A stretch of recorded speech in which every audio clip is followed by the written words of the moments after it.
Efesus pasal 4. Kesatuan jemaat dan karunia yang berbeda-beda. Sebab itu aku menasihatkan kamu, aku, orang yang dipenjarakan karena Tuhan, supaya hidupmu sebagai orang-orang yang telah dipanggil berpadanan dengan panggilan itu. Hendaklah kamu selalu rendah hati, lemah lembut dan sabar.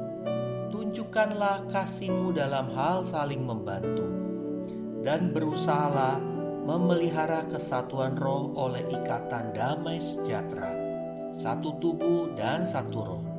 Sebagaimana kamu telah dipanggil kepada satu pengharapan yang terkandung dalam panggilanmu, satu Tuhan, satu iman, satu baptisan, satu Allah dan Bapa dari semua, Allah yang di atas semua dan oleh semua dan di dalam semua.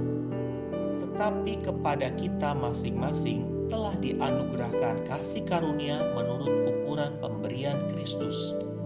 Itulah sebabnya kata Nas, tak kala ia naik ke tempat tinggi, ia membawa tawanan-tawanan, ia memberikan pemberian-pemberian kepada manusia. Bukankah ia telah naik, berarti bahwa ia juga telah turun ke bagian bumi yang paling bawah. Ia yang telah turun, ia juga yang telah naik jauh lebih tinggi daripada semua langit, untuk memenuhkan segala sesuatu. Dan ialah yang memberikan baik rasul-rasul maupun nabi-nabi, baik pemberita-pemberita Injil maupun gembala-gembala dan pengajar-pengajar, untuk memperlengkapi orang-orang kudus bagi pekerjaan pelayanan, bagi pembangunan tubuh Kristus, sampai kita semua telah mencapai kesatuan iman dan pengetahuan yang benar tentang anak Allah, kedewasaan penuh dan tingkat pertumbuhan yang sesuai dengan kepenuhan Kristus, sehingga kita bukan lagi anak-anak yang diombang-ambingkan oleh rupa-rupa angin pengajaran, oleh permainan palsu manusia dalam kelicikan mereka yang menyesatkan, tetapi dengan teguh berpegang kepada kebenaran di dalam kasih kita bertumbuh di dalam segala hal ke arah Dia, Kristus yang adalah kepala. Daripadanya lah seluruh tubuh yang rapi tersusun dan diikat menjadi satu oleh pelayanan semua bagiannya, sesuai dengan kadar pekerjaan tiap-tiap anggota, menerima pertumbuhannya dan membangun dirinya dalam kasih. Manusia baru.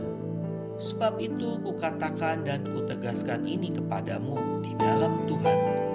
Jangan hidup lagi sama seperti orang-orang yang tidak mengenal Allah dengan pikirannya yang sia-sia dan pengertiannya yang gelap, jauh dari hidup persekutuan dengan Allah, karena kebodohan yang ada di dalam mereka dan karena kedegilan hati mereka. Perasaan mereka telah tumpul, sehingga mereka menyerahkan diri kepada hawa nafsu dan mengerjakan dengan serakah segala macam kecemaran. Tetapi kamu bukan demikian. Kamu telah belajar mengenal Kristus, karena kamu telah mendengar tentang Dia dan menerima pengajaran di dalam Dia menurut kebenaran yang nyata dalam Yesus, yaitu bahwa kamu berhubung dengan kehidupan kamu yang dahulu harus menanggalkan manusia lama yang menemui kebinasaannya oleh nafsunya yang menyesatkan, supaya kamu dibaharui di dalam roh dan pikiranmu, dan mengenakan manusia baru yang telah diciptakan menurut kehendak Allah di dalam kebenaran dan kekudusan yang sesungguhnya. Karena itu buanglah dusta dan berkatalah benar seorang kepada yang lain, karena kita adalah sesama anggota. Apabila kamu menjadi marah, janganlah kamu berbuat dosa. Janganlah matahari terbenam sebelum padam amarahmu. Dan janganlah beri kesempatan kepada iblis. Orang yang mencuri, janganlah ia mencuri lagi, tapi baiklah ia bekerja keras dan melakukan pekerjaan yang baik dengan tangannya sendiri, supaya ia dapat membagikan sesuatu kepada orang yang berkekurangan. Janganlah ada perkataan kotor keluar dari mulutmu, tetapi tetapi pakailah perkataan yang baik untuk membangun, di mana perlu, supaya mereka yang mendengarnya beroleh kasih karunia. Dan janganlah kamu mendukakan Roh Kudus Allah yang telah memeteraikan kamu menjelang hari penyelamatan. Segala kepahitan, kegeraman, kemarahan, pertikaian, dan fitnah hendaklah dibuang dari antara kamu. Demikian pula segala kejahatan. Tetapi hendaklah kamu ramah seorang terhadap yang lain, penuh kasih mesra dan saling mengampuni, sebagaimana Allah di dalam Kristus telah mengampuni kamu.